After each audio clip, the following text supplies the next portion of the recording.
Good afternoon, everybody. My name is Professor Chris Alden, Director of LSE IDEAS. LSE IDEAS is a foreign policy think tank based at the LSE and linked to the IR department and the International History Department. Amongst the many projects that we have is a new initiative on digital IR. We're looking at digital IR in the information age.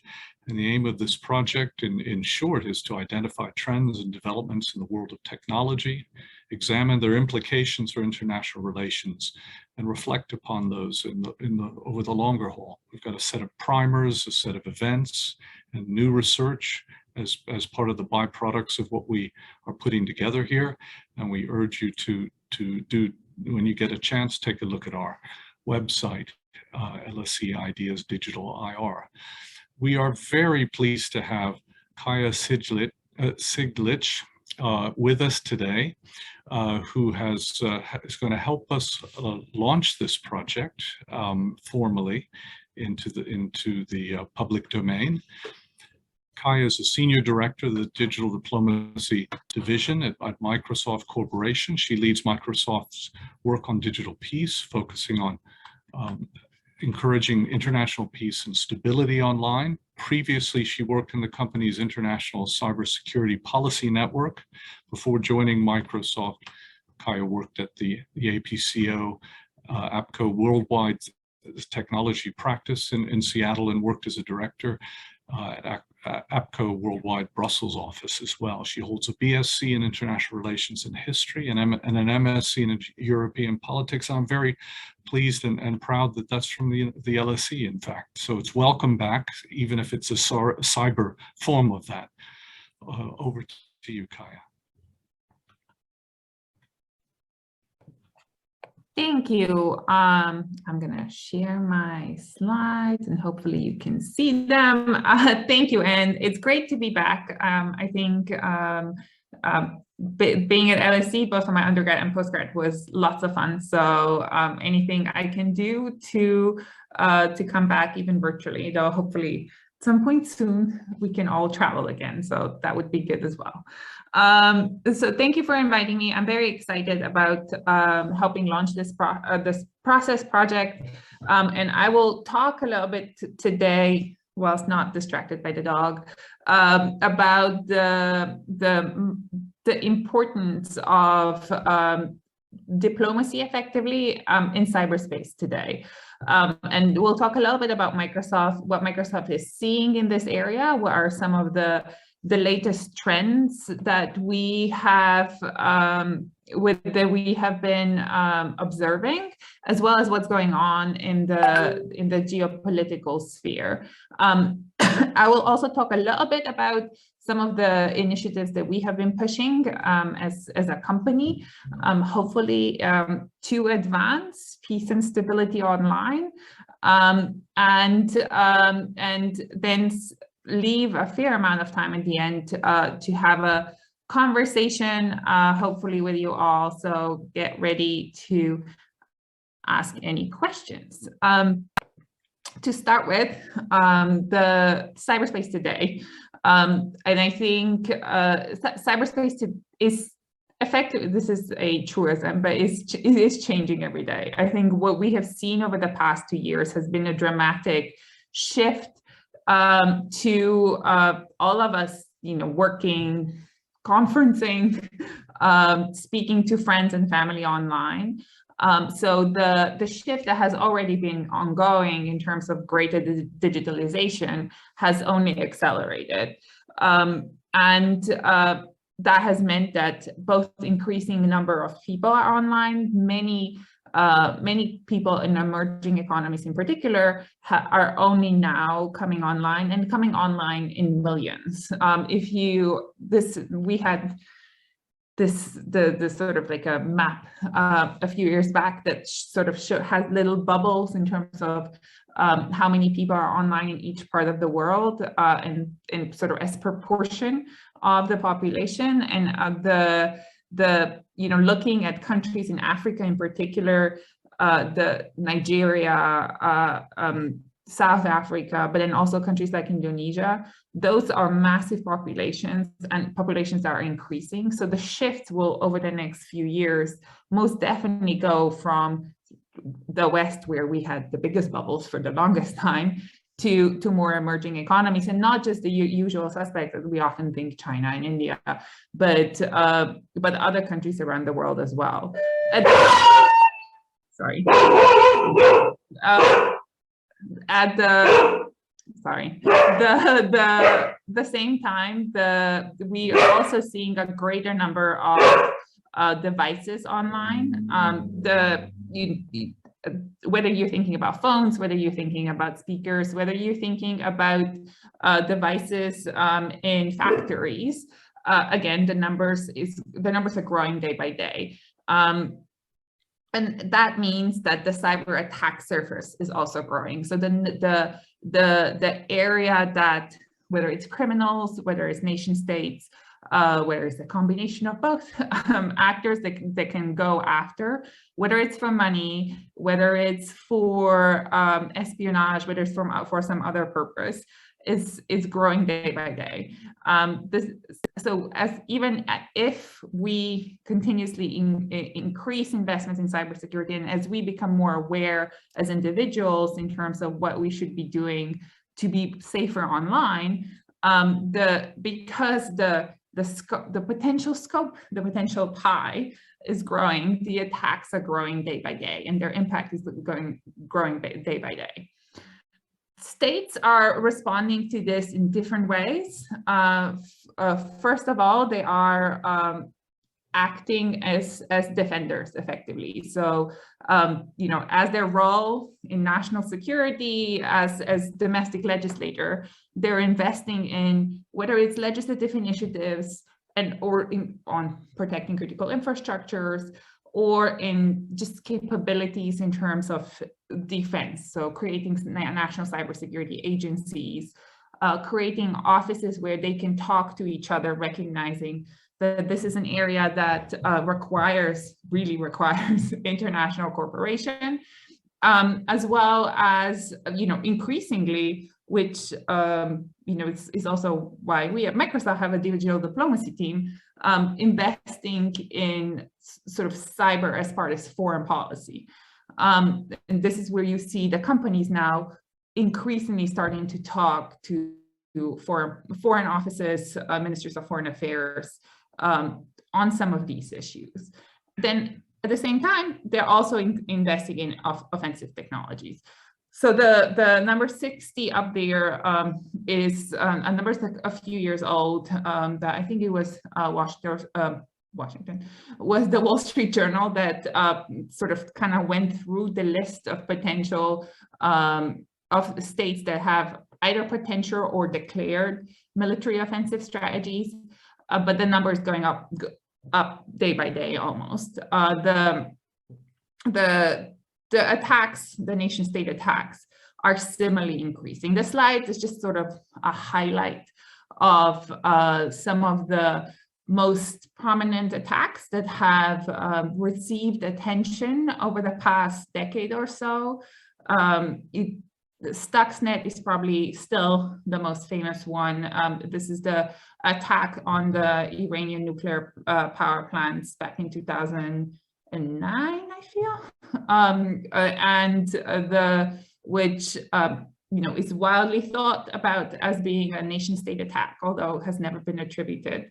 The attacks that are sort of in the next few years that follow tend to be, such as Saudi Aramco, are similarly widely assumed to be a retribution from the Iranians to sort of the Western allies of the states that potentially have attacked them the first time around. And so at the beginning, we've seen sort of highly sophisticated, highly targeted attacks, but there's not really been much pushback in those early periods in terms of, and there's not really been a great understanding of what is allowed or not allowed in terms of nation state activity in cyberspace. Because there's been no pushback to at least according to me, states have increasingly pushed the boundaries of what they could do in cyberspace. So as you see, as sort of the years go on, the activity becomes much more, it grows. And so the Sony attacks in 2014, the OPM is the Office of Personnel Management in the US, where a lot of data, personal data, obviously, was stolen or accessed. The Japan Pension Service, similar attack going after personal data of government officials, I think show an expansion of activity. And then with the 2016, we see a greater focus on elections, both in terms of cyber attacks, but also in terms of we start seeing more of a sort of disinformation campaign element enter this equation. More often than not, the two together. So there's in the US, you'd see the hack on the Podesta email and then sort of a leak of some of the information that was hacked from as part of a broader disinformation campaign. Then 2017, 2018, the sort of the NotPetya WannaCry attacks were really, really large attacks that I think impacted the globe, and particularly in the UK. The impact on the National Health Service, I think, was notable, predominantly because the two attacks showed that how connected we are, because even though potentially they were targeted at a particular country, they spread around the world incredibly quickly, and sort of we see this this kind of escalate to greater number of attacks, and particularly on whether it's vaccine research, whether it's on the WHO during the COVID pandemic, largely to try and get information. And then just about a year and a bit ago, I think one of the most prominent attacks was the SolarWinds attack in the US, again, using the software supply chain update mechanism, which from a private sector's perspective is particularly scary because the software update mechanism is the only thing we have to fix the problems that we have. So if the trust in that mechanism is undermined, and it is potentially already quite low, I think that really, really damages the stability of the online environment. And of course, the last couple of weeks, we've seen a substantial number of attacks in Ukraine, as geopolitical tensions in that area kind of grow, spin out of control. I think cyber is increasingly also an area that is being used as effectively a tool that's being used to advance a particular country's goals. Some of this I'm just going to highlight so you can go and look at it afterwards if you are very keen. A lot of the information that I'm going to talk about comes from the Microsoft Digital Defense Report. Just put it into a search engine of your choice. Effectively, the data, it comes from what we're seeing on our systems. So it is a particular view of the world. This is the Microsoft view of the world, as we do not necessarily see what Google sees or what Facebook sees or what countries see. We have a particular view that focuses very squarely on individuals, organizations that use Microsoft products and services, particularly those in the cloud. But as you can see from the numbers of the slides, the number of what we see is still significantly quite high. So hopefully it has a fair amount of relevance to what is actually going on. In terms of the nation states that we are tracking specifically through a dedicated threat intel team. So a little bit like which is interesting. A little bit like a lot of the intelligence and sort of foreign service departments they have a threat intelligence part. And so we recently also established a dedicated team that tracks nation state attacks with experts that basically have a desk, a Russia desk, a China desk, a North Korea desk, that sort of kind of wed the technical knowledge and what you're actually seeing on the systems with geopolitical understanding and what's going on, whether it's providing insights into what's going on with Ukraine currently, whether, giving understanding to our technical teams that in a particular period in time, there is the Iran nuclear deal negotiations going on. So something might happen around that, sort of trying to merge those two different, very, very different disciplines and gain insights and into those.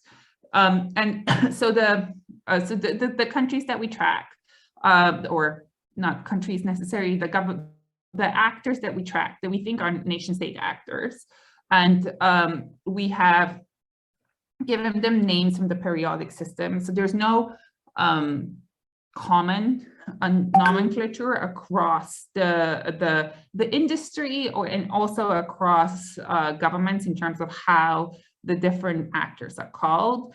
So, there's the cozy bears and those type of names, but we've decided that the periodic system seems to work well. So here you see sort of the names, and the groups that we have seen as active. And the numbers, like I said earlier, the numbers of countries are increasing.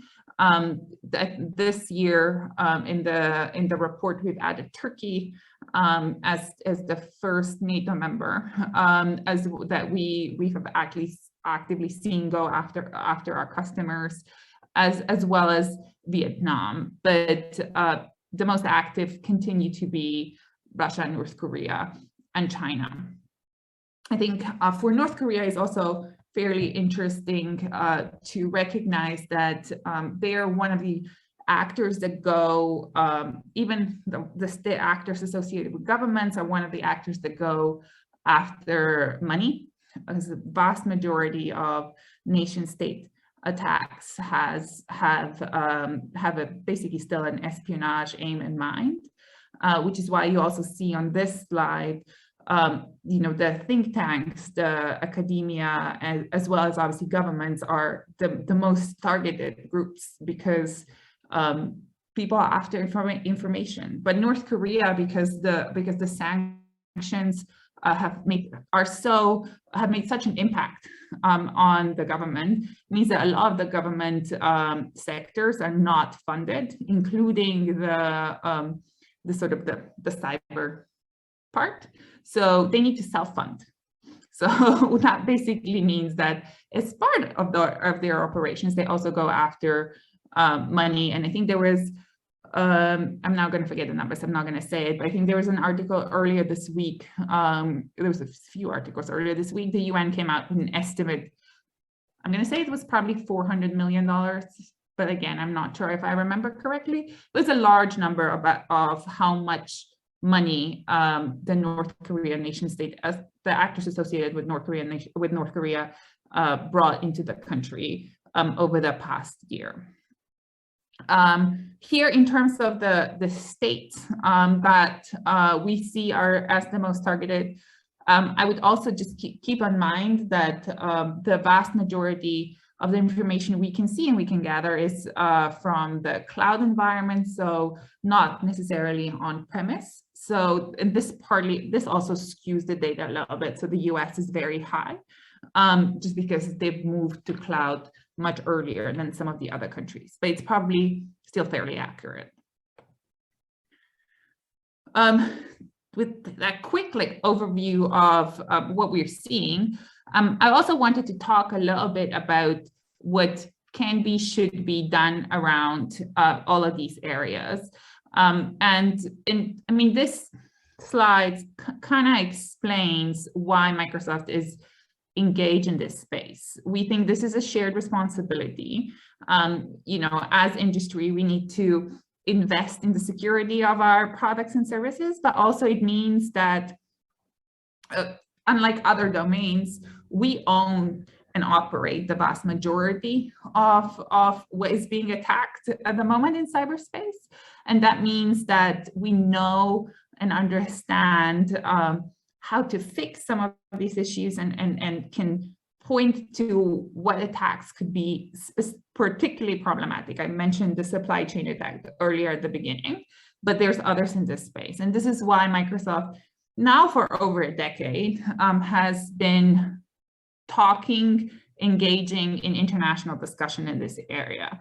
In the international discussions, so the UN, again, about 10 years, a little bit more, have been discussing the questions of nation-state cyber attacks in groups that are called the Group of Governmental Experts, the GGEs, with some success and with some not so much, depending on the year.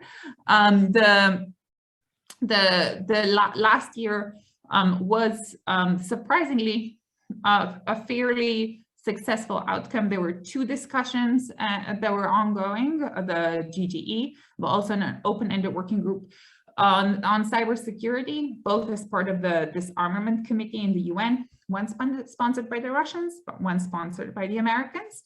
And they both published 2 reports.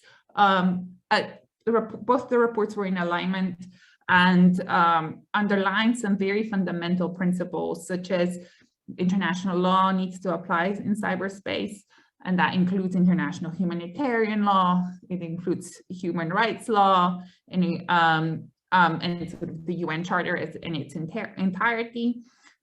They reaffirmed a GGE report from 2015, which effectively committed states to a set of 11 non-binding norms. Those over time, as states again and again reaffirmed to them, hopefully they have become a little bit more binding, you know, that touch upon, they're not hard law, but help augment it. So things like states should not attack critical infrastructures, but also states should protect critical infrastructures. States should cooperate in sort of helping each other when they're attacked, and sort of this 11 kind of rules that kind of go down the line. And Microsoft has been pushing and advocating for these, like, throughout this period, you know, including, I think probably most notably in 2017, when we called for what we referred to as the Digital Geneva Convention. So recognizing this is something that will take a long time and it's difficult to achieve in our current geopolitical environment, but also recognizing there is an important need to push states to recognize that they need to have some rules of restraint that they can adhere to as the online environment connects us all increasingly. And we've seen over the past year how important some of these rules would have been, as you know, particularly with ransomware over the past couple of years, effectively blocks hospitals, completely blocks governments or local governments from operating. So the impact is real, and not just sort of a theoretical framework, which I think 5 years ago when we first talked about it kind of was. We've also endorsed a French-led initiative, Paris Call for Trust and Security in Cyberspace, a set of principles for both governments, industry, and civil society to increase, again, peace and security online, as well as funded a nonprofit, Cyber Peace Institute, and sort of pushed and advocated for greater understanding of how international law applies in cyberspace. I'm not going to go through all of these examples. I feel most of these have websites, but we've tried to not only just use our voice and build alliances with like-minded governments, but also encourage to raise awareness of some of these issues.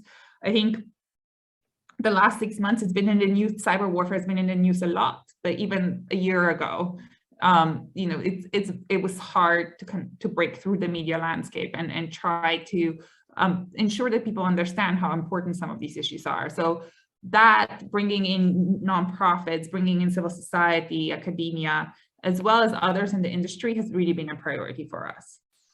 Then I will kind of stop here. I think and hopefully there are questions for discussion. I think the things that, as you know, as a follow-up to the conversation, I would love for you to all think about is, we think the current trends and situations is untenable. The number of attacks is just increasing. No, despite the efforts, despite the incremental progress. So figuring out how we can, as a global community, do something to actually encourage restraint, I think will be really important. I think as it was in previous eras, I'm not saying cyber is a weapon of mass destruction, it's not. It's very different, but the impacts can be significant, and sort of understanding how we together are able to ensure stability online will be very important. Secondly, states need to uphold international law and implement norms. There's been a lot of commitments to doing so, but it's vast majority of countries have stayed at the commitment level. I will also say I think it's important to increase capacity across the board. A lot of the countries just don't know how to, they don't have the resources how to implement, how do you implement a norm on critical infrastructure protection online if you have 2 or 3 people in the whole country in the government working on cybersecurity. Under building those capacities, I think, will be really important. And as our president, Brad Smith, the guy on the picture earlier, says, frequently, states we have a responsibility as a private sector, but states also have a responsibility to regulate us. So that's another area that we need to figure out, not just as big companies, but understanding how we can increase cybersecurity across the ecosystem, whether it's small and medium-sized businesses or any company today increasingly has code in their, whether it's a car company, whether it's a bank, and they have their own code to develop, and they need to develop securely. So spreading awareness and understanding of those practices, I think, will also be incredibly important. The third point is that there are gaps. I've talked about healthcare, I've touched upon healthcare. At the moment, at times of war, not in the kinetic environment, you're not allowed to bomb a hospital, but somehow you're allowed to achieve the same effect online. And so that cannot stand in reality, So and there are a lot of examples like that in cyber. And then finally, we think in the multi-stakeholder way is the only way forward. I think there needs to be a debate between the private sector, between governments, between civil society and academia to find a path forward. There needs to be regular consultations on domestic and international levels. Otherwise, I think we just won't make any progress. But with that, I will open up for debate. Thank you very much. Really fascinating. It gives us a great starting point think about both the big picture and some of the finer points of and particulars of this. We have quite a number of questions coming through, so let me start with Moon Sulfab, and Moon has thanked you for the presentation. And if I can paraphrase, the world has witnessed an uptick in cybersecurity incidents that have targeted critical infrastructure for political objectives. And with the current geopolitical tensions between the US, Russia, and China, isn't it safe to assume that the notion of cyber norms is no longer achievable and that it's time for a recognized international cyber treaty? So I know you were speaking towards those things, but I thought perhaps you can elaborate on that. I think, yeah, thank you. No, I think the challenge is the same, right? I think the treaties are equally difficult to achieve as our norms when it comes to geopolitics. At the end of the day, you need to negotiate them, and then you need to be able to uphold the terms that have been agreed, and drive accountability for it.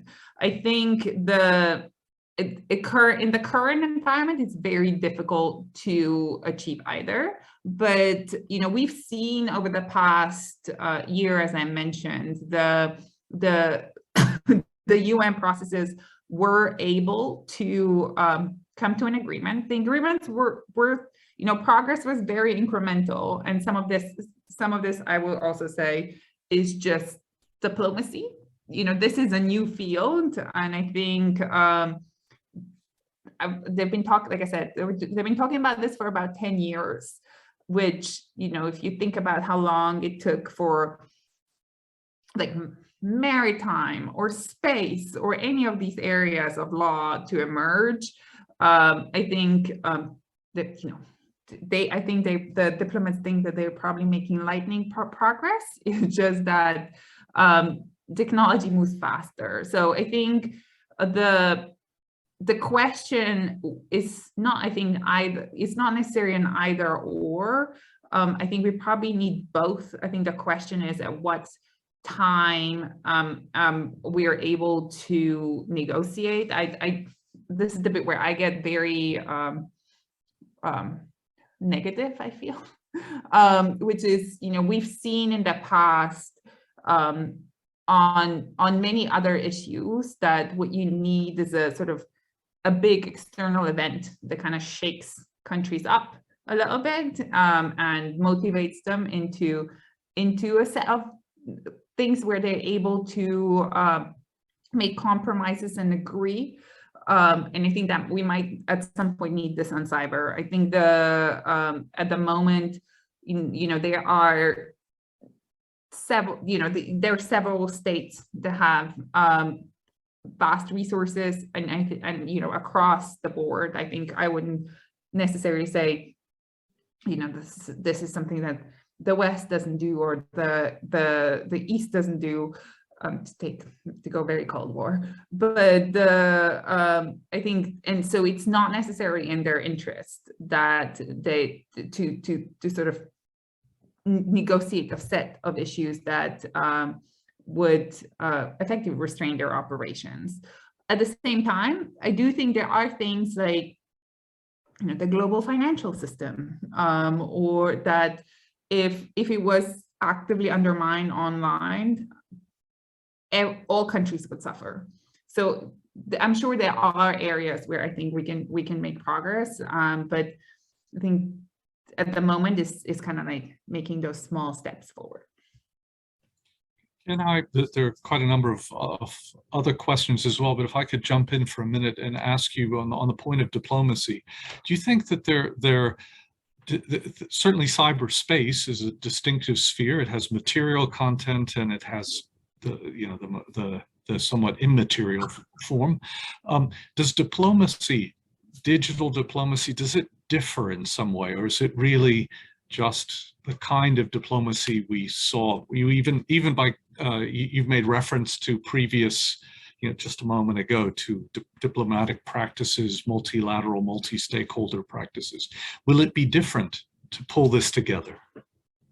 So I think largely no. At the same time, I think the where the difference is, I think it is like I said earlier, I think it is the importance of the private sector in this area as the operators of the vast majority of these technologies, and the fact that in previous eras, you have weapons are, live in army bases, but today, it could be just on your phone, right? And so the fact that the vulnerabilities are everywhere, I think does mean that there is a much greater involvement, not just for the industry, but I think also civil society, and sort of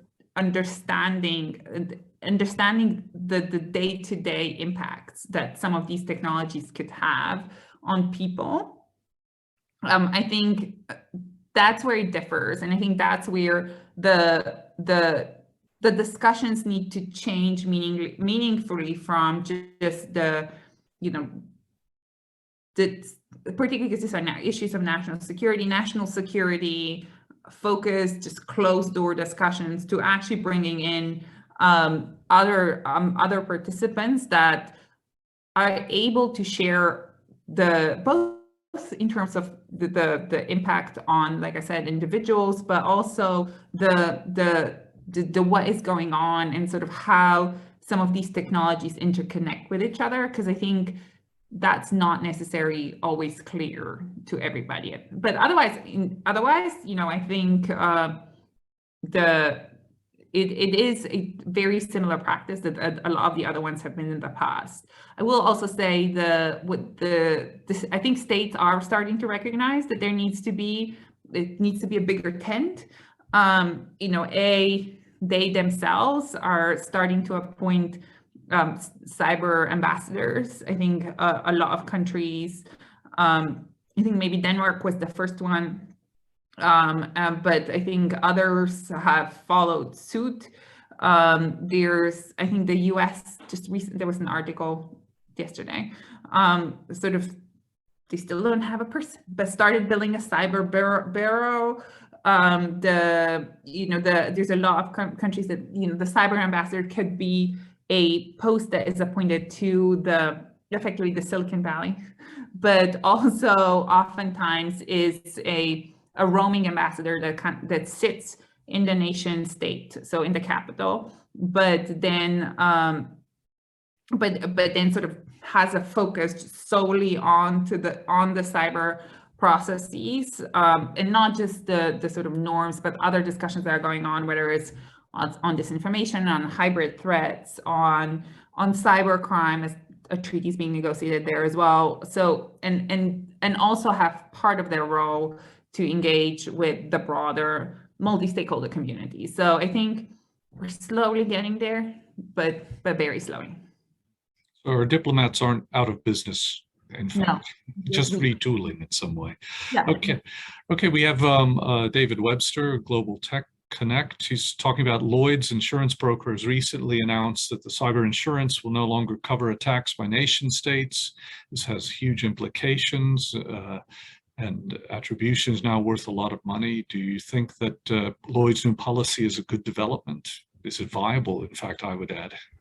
So I think I have not necessarily read all of the things that have happened in great detail, but so these were basically the court decisions that came down as part of the NotPetya actions so 2017, it took until I guess early in January for some of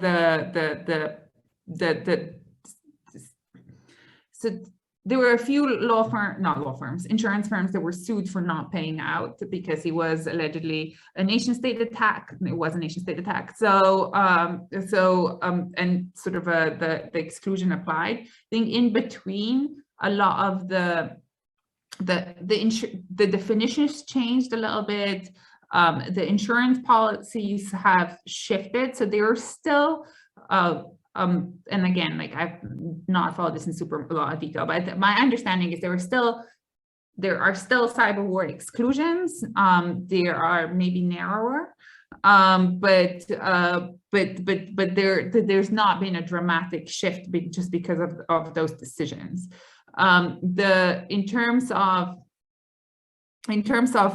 what it means, I think it is problematic particularly when states do increasingly act and in this area. So insurance is an important risk management tool in cyber, so it is important, but it's not. It doesn't necessarily, I think, shift the debate dramatically. I would say in terms of attribution. I think that is an area that clearly needs more work, I would say. We've seen hopefully it's something that has moved in a positive direction over the past couple of years, where 5 years ago, very rarely we have seen like states come out and say this country did this, it is a bad thing. We now increasingly see this occur, and we see increasingly states coordinate attribution activities, which is also good because it inspires greater confidence when 20 countries do it versus where just one country does it. And we think it's an important element of upholding norms, upholding international law, to actually be like, guys, what you did is wrong, and it's wrong for this reason. Please don't do it again, and impose sanctions. But and then we also increasingly see the private sector do it. Again, we don't necessarily assign it to particular states, like you saw on the slides. We assign it to a particular actor that comes from a particular state. We make assumptions about whether they're actually acting on behalf of the states, because this is where we don't necessarily see from the technical data, who is giving the orders. We just see it's coming from this territory. I suppose in some ways it's sort of attribution of who fired the first shot sort of thing, where you see a crowd of armed people, and you make assumption that there was an authorization there. It may not be, but it's treated as such eventually. There's a question here, well, quite a number of questions, but a question here about public-private partnerships and cybersecurity. If there are any examples, and if you could cite them, and if there are. No, I think there's several. I think I'll maybe give one in terms of the work that we do, that I work on, which is more in terms of how we work together around the international processes, and the example I would give is, it's an initiative called Let's Talk Cyber. And I mean, it's multi-stakeholders, it's a little more than just public-private. But the idea behind it is to, it brings together the Canadian government, the Australian government, a few nonprofits, and us as well. And the idea behind it is to create a venue for conversations and consultations around the United Nations processes on cyber. And partly because the processes themselves have been fairly closed, with few exceptions. I think there's been a push by certain countries, Russia in particular, to keep out the non-state actors and just have the discussions focused on just state to state. So the ability to actually engage regularly through this framework and have conversations and help sort of shape the debate has been very useful, I think. And then there's others on the more technical side. A number of countries have public-private partnerships that focus on information sharing. So they bring together, maybe in a particular sector, and share the latest threat intelligence, governments to industry and vice versa. So they're able to react more speedily to what's going on. Great, thanks. Another question. This one is from a former intelligence analyst for transnational organized crime in the ex-Soviet states, Ewan Grant, asking, well, I mean, you have mentioned it, but I think he wants a specific question to you. He says, I don't think there's been a mention of the two Security Council wielding, veto wielding states, Russia and China. Why not? But you have mentioned, but perhaps to develop that a bit, I think it links also with the question of implications of if attribution has been found. Someone else was asking if attribution is identified with a given country, do we not, does one operate? I think it was Farah Shahabuddin asked this, whether one, still operates as Microsoft in those particular countries, given if there is that attribution of cyber attacks emanating from those countries. Yeah, no, I think maybe on the Security Council, obviously they're not the only ones that are the veto wielding states. So I wouldn't necessarily just point to them. I will say the Security Council has again, over the past couple of years, I think Estonia was a non-permanent member over the past 2 years, and they've pushed cybersecurity quite a lot on the agenda, not necessarily in the formal sessions, but as part of the sort of awareness raising conversations on particular issues. I think healthcare, no, I think for sure, healthcare was one of the topics that was discussed. But they've not necessarily condemned anyone or acted on it. I think partly because of the fact that obviously Security Council is the most geopolitical thing that you can have. It's probably the definition, but also the vast majority of the attacks that we see, and a lot of them the vast majority, I think probably, I'm just trying to think whether there was one of them that I've actually mentioned that there wouldn't be, but the majority, so I think all of them have happened under the threshold of war. So I think that's a thing to remember in cyber, whereas in the past conflicts, you have a state of war, international humanitarian law applies.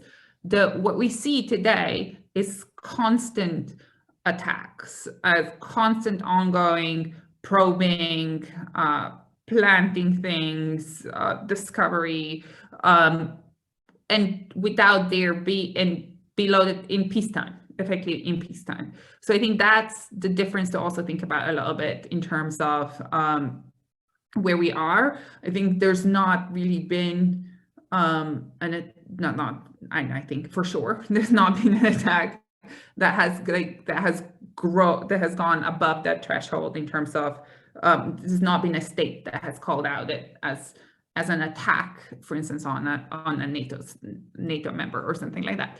So so I think that impacts a lot of the conversations there as well. In terms of where the attacks come from, we are a global company. We basically operate everywhere, and obviously we hope that we get attacked less, but I think it's the reality of today's environment.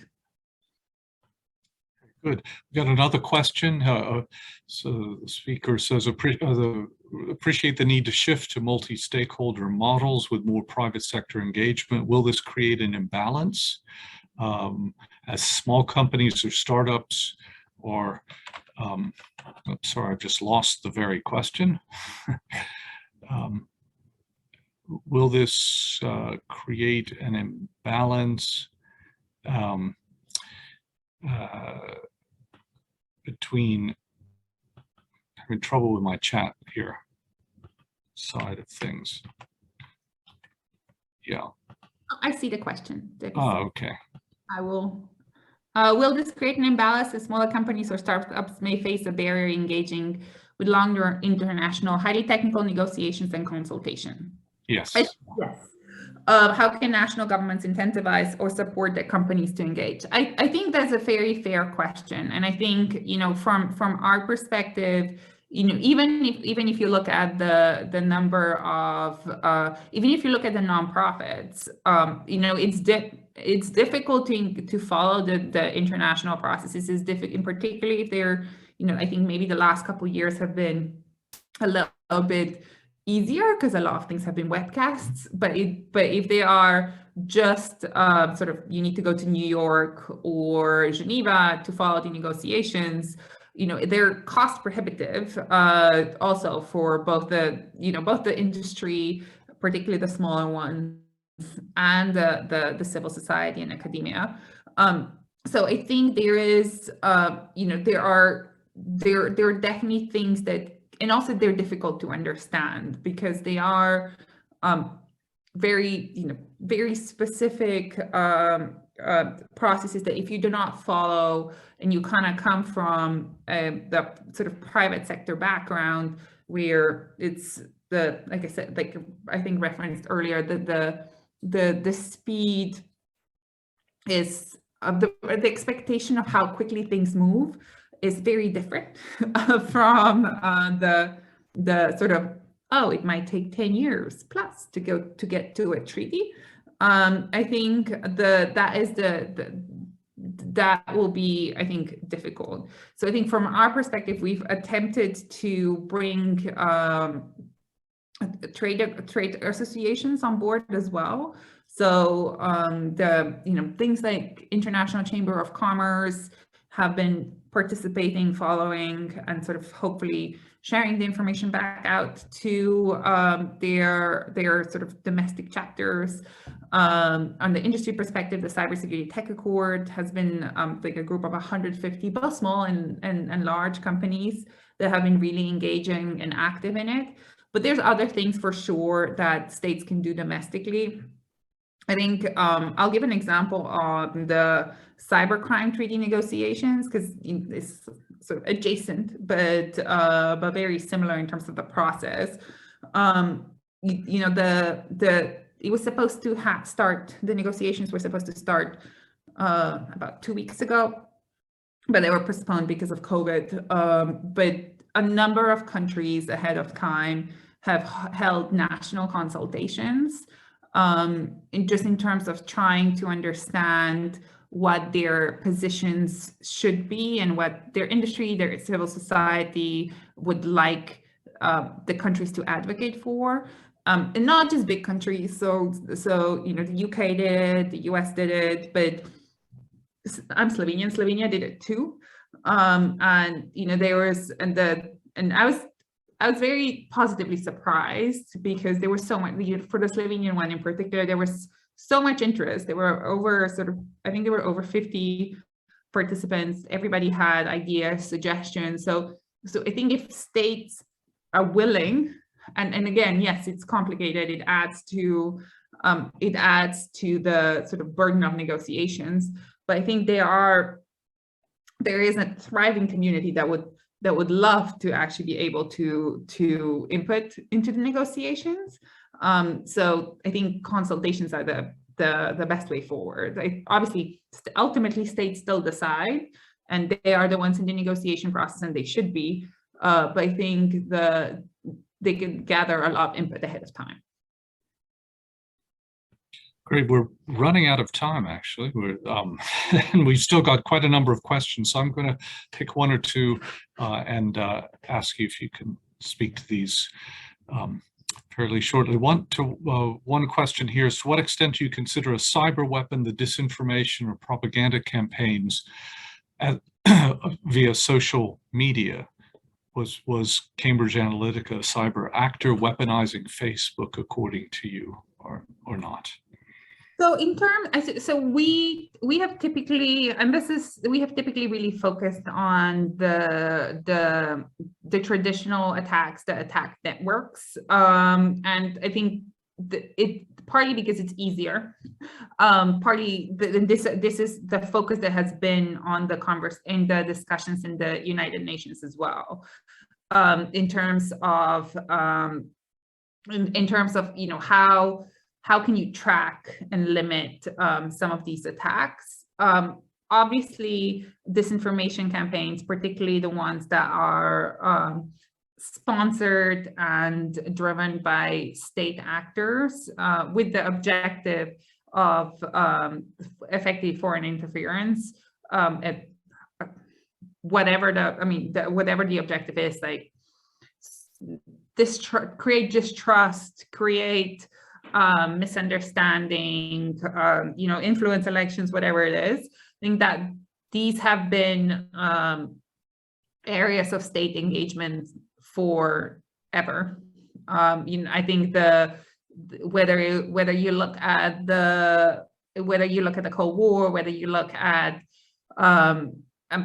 ancient Rome, I think disinformation has always been there. I think the thing that is different is the speed of the how quickly disinformation can share, and the sort of the bubbles that we experience, but it's not necessarily something that I would say is dramatically new. But like I said, so we've traditionally focused much more on the actual impacts on infrastructure, but that does not mean that the disinformation campaigns don't have a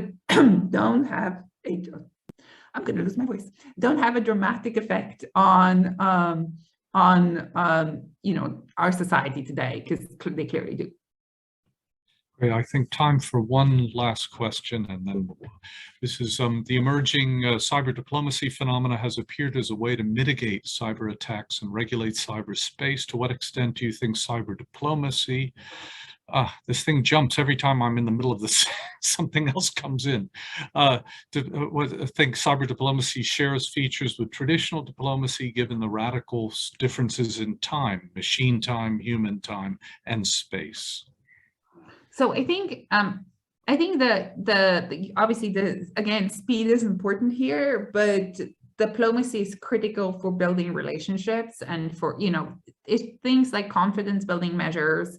Again, which are a tool of diplomacy that's been around for 70, 80 plus years, probably more.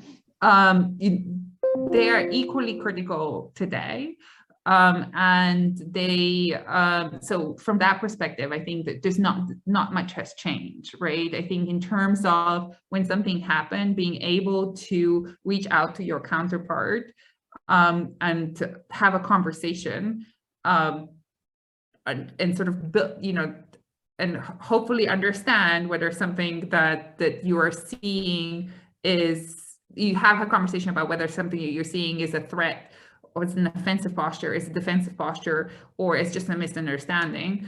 I think in situations like these, diplomacy plays a critical role, also plays a critical role when building the relationships of trust. So I think it's very much here to stay.